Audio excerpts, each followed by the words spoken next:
இந்த வழக்கை கூர்மையாக கவனிச்சுட்டு வர நமது உச்சநீதிமன்ற செய்தியாளர் வெங்கடேஷன் இணைந்திருக்கிறார். இந்த தீர்ப்புடைய முக்கியமான சாராம்சங்கள் என்ன வெங்கடேஷன்? வணக்கம். குறிப்பாக இந்த மசோதாக்கள் மற்றும் துணைவேந்தர்கள் நியமனத்துக்கு ஒப்புதல் அளிக்கும் விவகாரத்தில் ஆளுநருக்கு உத்தரவிடக் கோரும் தமிழக அரசின் ரிட் மனுவை உச்சநீதிமன்ற நீதிபதிகள் J B Pardiwala, R Mahadevan ஆகியோர் அடங்கிய அமர்வு விசாரித்து கடந்த பிப்ரவரி 10ஆம் தேதி என்பது தீர்ப்பை தேதி குறிப்பிடாமல் ஒத்திவைத்திருந்த நிலையில் இன்று காலை 9:44 மணிக்கு தான் இந்த தீர்ப்பு இன்று வழங்கப்படும் என்று தீர்ப்பு வழங்குவதற்கு 3/4 மணி நேரத்திற்கு முன்தான் அந்த அறிவிப்பு என்பது வெளியானது.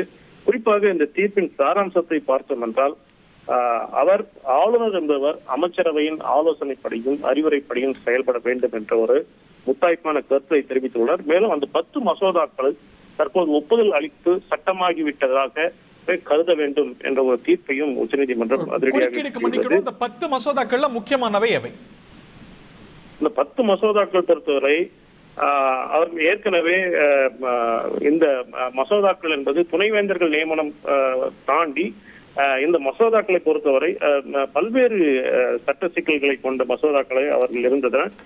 குறிப்பாக பல்கலைக்கழகங்கள் சட்ட திருத்த மசோதா உள்ளிட்டவை அதில் இடம்பெற்றிருந்தன. அந்த மசோதாக்கள் தான் தற்போது ஒப்புதல் அளிக்கப்பட்டதாகவே கருத வேண்டும் என்ற ஒரு கருத்தை உச்சநீதிமன்றம் தெரிவித்துள்ளது. இந்த தீர்ப்பின் இறுதியில் உச்சநீதிமன்றம் தெரிவித்துள்ள கருத்தையும் முக்கியமாக பார்க்க வேண்டும். மாநில அரசுடன் இணக்கத்துடன் ஆளுநர்கள் செயல்பட வேண்டும் என்றும், முட்டுக்கட்டை விதிப்பவராக இருக்கக்கூடாது என்றும், பதவி பிரமாணத்தின்படி ஆளுநர் செயல்பட்டு மாநில நலனை கருத்தில் கொண்டு அவர் செயலாற்ற வேண்டும் என்றும் தெரிவித்துள்ளார்கள். மேலும் இந்த மசோதாக்களை குடியரசுத் தலைவருக்கு அனுப்பி வைத்த தமிழ்நாடு அரசின் ஆளுநர் முடிவை நாங்கள் ரத்து செய்கிறோம் என்ற ஒரு தீர்ப்பையும் உச்சநீதிமன்றம் வழங்கியுள்ளது. ஆளுநருக்கென பொதுவாக தனி விருப்புரிமை என்பது இருக்க முடியாது.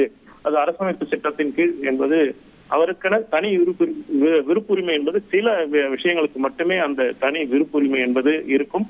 பொதுவாக அவருக்கென்று ஒரு தனி விருப்புரிமை என்பது இருக்கவே முடியாது. முக்கியமான அம்சம் கால அவகாசம். குடியரசுத் தலைவர் முடிவெடுக்கிறதுல கூட சம்பந்தமான வழக்குகள் உச்ச நீதிமன்றத்துக்கு கான்ஸ்டிடியூஷன் பெஞ்சுக்கு போன போது கூட இன்னாடினே டிலே இருக்கக்கூடாதுங்கிற அறிவுரையோட நீதிமன்றம் நிறுத்தி இருக்கு.